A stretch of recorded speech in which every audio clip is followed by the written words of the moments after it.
ಇನ್ನು ಪರಿಷತ್ ಚುನಾವಣೆಯಲ್ಲಿ ಕಾಂಗ್ರೆಸ್ ಪರವಾಗಿ ವೋಟ್ ಮಾಡಿದ್ದ ಬಿಜೆಪಿ ಮತ್ತು ಜೆಡಿಎಸ್ ಶಾಸಕರು ಯಾರು? ಈ ಪ್ರಶ್ನೆ ಈಗ ರಾಜಕೀಯವಾಗಿ ಬಹಳ ದೊಡ್ಡ ಚರ್ಚೆ ಆಗ್ತಾ ಇದೆ. ಹಾಗೆ ನೋಡಿದರೆ ನಾಯಕರುಗಳು ಹೇಳ್ತಾ ಇರುವಂಥ ಮಾತನ್ನು ಕೇಳಿದರೆ ಅವರೆಲ್ಲರಿಗೂ ಗೊತ್ತೇ ಇದೆಯಂತೆ. ಯಾರು ಅನ್ನುವಂಥದ್ದು ಬಿಜೆಪಿಯವ್ರಿಗೂ ಗೊತ್ತಿದೆ, JDSನವ್ರಿಗೂ ಗೊತ್ತಿದೆ ಅಂತ ಅವರು ಹೇಳ್ಕೊಳ್ತಿದ್ದಾರೆ. ನಿಜಕ್ಕೂ ಗೊತ್ತಿದ್ದರೆ ಅಂಥವ್ರ ಹೆಸರುಗಳನ್ನು ಇಷ್ಟೊತ್ತಿಗಾಗಲಿ ನೀವರೆಲ್ಲ ಬಹಿರಂಗಪಡಿಸ್ಬೋದಾಗಿತ್ತು. ಅದನ್ನು ಮಾಡೋದಿಲ್ಲ. ಯಾಕೆಂದರೆ ಇದು ಗೌಪ್ಯ ಮತದಾನ ಆಗಿರುವಂಥದ್ದಲ್ಲಿ, ಗೌಪ್ಯ ಮತದಾನದಲ್ಲಿ ಮತ ಹಾಕಿದ್ದು ಯಾರು ಅಂದರೆ ಗೊತ್ತೇ ಆದರೆ ಅರ್ಥ ಇಲ್ಲಿಗೂ ಹೋಗುತ್ತೆ. ಈಗ ಅಡ್ಡ ಮತದಾನ ಮಾಡಿದವರ ತಲೆದಂಡಕ್ಕೂ ಕೂಡ ವೇದಿಕೆ ಒಂದನ್ನು ರೆಡಿ ಮಾಡ್ತಾ ಇದ್ದಾರೆ. ಆದರೆ ಈ ತಲೆದಂಡ ಆಗೋದಕ್ಕೆ ಆ ತಲೆಗಳನ್ನು ತಂದು ನಿಲ್ಲಿಸೋದು ಯಾರು ಅನ್ನೋಂಥ ಪ್ರಶ್ನೆ ಇದ್ದೇ ಇದೆ. ವಿಧಾನ ಪರಿಷತ್ ಚುನಾವಣೆಯಲ್ಲಿ ಕಾಂಗ್ರೆಸ್ಗೆ 11 ಮತಗಳು ಬಿಜೆಪಿ ಮತ್ತು JDS ಕಡೆಯಿಂದ ಕ್ರಾಸ್ ವೋಟ್ ಮೂಲಕವಾಗಿ ಸಿಕ್ಕಿದೆ.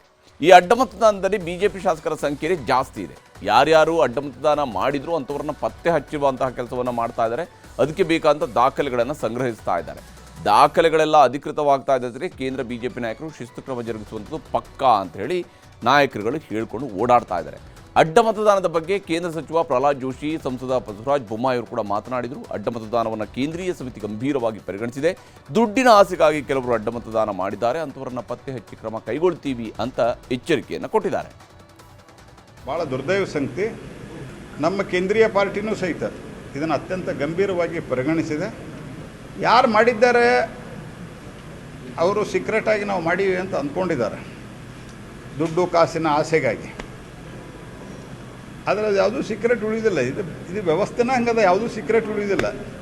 ಭಾಳ ಆದ್ರೆ 1 ತಿಂಗಳು ಇರ್ಬೋದು, 2 ತಿಂಗಳು ಇರ್ಬೋದು. ಇದನ್ನು ಪಾರ್ಟಿ ಭಾಳ ಗಂಭೀರವಾಗಿ ತೆಗೆದುಕೊಂಡದ ಮತ್ತು ಇದಕ್ಕೆ ಸೂಕ್ತ ಕ್ರಮವನ್ನು ನಾವು ತೆಗೆದುಕೊಳ್ತೇವೆ. ಕಾಂಗ್ರೆಸ್ ಸರ್ಕಾರ ಶಿವಕುಮಾರ್ ನೇತೃತ್ವದಲ್ಲಿ ಹಣದ ದುರಹಂಕಾರದಿಂದ ಆಡಳಿತ ಮಾಡ್ತಾ ಇದ್ದಾರೆ. It is a political corruption. ಭಾಳ ದೊಡ್ಡ ಪ್ರಮಾಣದ ಹಣವನ್ನು ಖರ್ಚು ಮಾಡಿದ್ದಾರೆ, ಆಮಿಷವನ್ನು ಮಾಡಿದ್ದಾರೆ. ಆಮಿಷಕ್ಕೆ ನಮ್ಮ ಕೆಲವು ಶಾಸಕರು ಬಲಿಯಾಗಿರೋದು ನಿಜ, ನಾವು ಒಪ್ಕೊಳ್ತೀವಿ. ಆಗಬಾರ್ದಾಗಿತ್ತು. ಈಗ ಇಂಥ ಕ್ರಮಗಳಾಗಬಾರ್ದು ಅನ್ನೋದನ್ನು ಎಚ್ಚರಿಕೆಯನ್ನು ಬರುವಂಥ ದಿನಗಳಲ್ಲಿ ನಾವು ವಹಿಸ್ತೀವಿ. ಇನ್ನು ವಿಧಾನ ಪರಿಷತ್ ಚುನಾವಣೆಯಲ್ಲಿ ಅಡ್ಡ ಮತದಾನ ಮಾಡಿದವರ ಪಟ್ಟಿಯನ್ನು ಕೇಂದ್ರ ಸಚಿವ HD ಕುಮಾರಸ್ವಾಮಿ ಅವರು ರೆಡಿ ಮಾಡಿದ್ದಾರೆ. ದೆಹಲಿಗೆ ಹೋಗಿ ಬಿಜೆಪಿ ರಾಷ್ಟ್ರೀಯ ಅಧ್ಯಕ್ಷರ ಭೇಟಿ ಮಾಡಿ ಮಾಹಿತಿಯನ್ನು ಕೊಡ್ತೀನಿ ಅಂತ ಕೂಡ ಸ್ಪಷ್ಟನೆಯನ್ನು ಕೊಟ್ಟಿದ್ದಾರೆ. ನಾನು ಚುನಾವಣೆ ಗೆಲ್ತೀನಿ ಅಂತ ಅಭ್ಯರ್ಥಿ ಹಾಕಿದ್ದಲ್ಲ, ಇದು ಮುಂದಿನ ದಿನಗಳು ಯಾವ ರೀತಿ ಆಗಬಹುದು ಅಂತ ಪರೀಕ್ಷೆ ಮಾಡಲಿಕ್ಕೆ ಹಾಕಿದಂಥದ್ದು.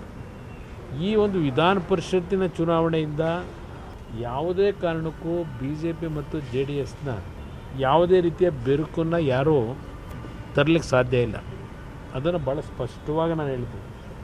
ನಾನು ಸಹ ದೆಹಲಿಗೆ ಹೋದಾಗ BJPಯ ರಾಷ್ಟ್ರೀಯ ಅಧ್ಯಕ್ಷನ ಭೇಟಿ ಮಾಡಿ ಯಾವೊಂದು ಹಿನ್ನೆಲೆ ಒಳಗೆ ಇವೆಲ್ಲ ಡೆವಲಪ್ಮೆಂಟ್ ಇದೆ, ಇದು ಎಲ್ಲದರ ಮಾಹಿತಿಗಳನ್ನು ಅವರಿಗೆ ಕೊಡ್ತಕ್ಕಂಥದ್ದು ನಾನು ನಿರ್ಧಾರ ಮಾಡಿದ್ದೇನೆ.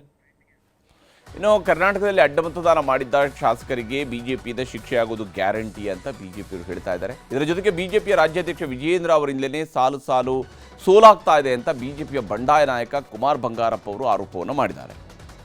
ಇಲ್ಲಿವರೆಗೂ ಕೂಡ ಅವರಿಗೆ ಯಾವುದೇ ಥರವಾದ ಅಧಿಕೃತವಾಗಿ ನೀವೇ ಇದು ನಾಮಿನೇಷನ್ ಹಾಕಿ ಅಂತ ಹೇಳ್ಬಿಟ್ಟು ಅವ್ರಿಗೆ ಕೊಟ್ಟಿಲ್ಲ. ಅವರ ಅಧ್ಯಕ್ಷರನ್ನಾಗಿ ರಾಷ್ಟ್ರೀಯ ನಾಯಕರು ಘೋಷಣೆ ಮಾಡಿದಾರಂತೆ ಅವ್ರು ಇರೋವರೆಗೂ ರಾಷ್ಟ್ರೀಯ. ಬಟ್ ಅವ್ರ ವಾದಗಳ ಅಪ್ರೋಚ್ ಏನಿದೆ ಅದು ಸರಿಯಾದಂಥ ಹಾದಿಯಲ್ಲಿಲ್ಲ. ಜನಸಂಘಟನೆ ಮತ್ತು ಪಕ್ಷದ ಸಂಘಟನೆಯಲ್ಲಿ ಪೂರಕವಾಗಿಲ್ಲ ಅಂಥೇಳಿ ನಮ್ಮ ವಾದ ಇತ್ತು. MP ಎಲೆಕ್ಷನ್ಸಲ್ಲಿ ನಾವು ಕಳ್ಕೊಂಡಿದ್ದೀವಿ. 25 ಇದ್ದಿದ್ದನ್ನು ಈಗ 17ಕ್ಕೆ ಬಂದಿದ್ದೀವಿ. ಬೈ ಎಲೆಕ್ಷನ್ಸ್ ಕಳ್ಕೊಂಡಿದ್ದೀವಿ, ಕೌನ್ಸಿಲ್ ಎಲೆಕ್ಷನ್ಸ್ನ ಕಳ್ಕೊಂಡಿದ್ದೀವಿ. ನಿನ್ನೆನೂ ಕೂಡ ನಮಗೆ ಈ ಕ್ರಾಸ್ ವೋಟಿಂಗ್ ಆಗಿರ್ತಕ್ಕಂಥದ್ದು ಹಿಡ್ತಾ ಇಲ್ಲ ಅನ್ನೋ ಪ್ರಶ್ನೆನೂ ಕೂಡ ಬಂದಿದೆ.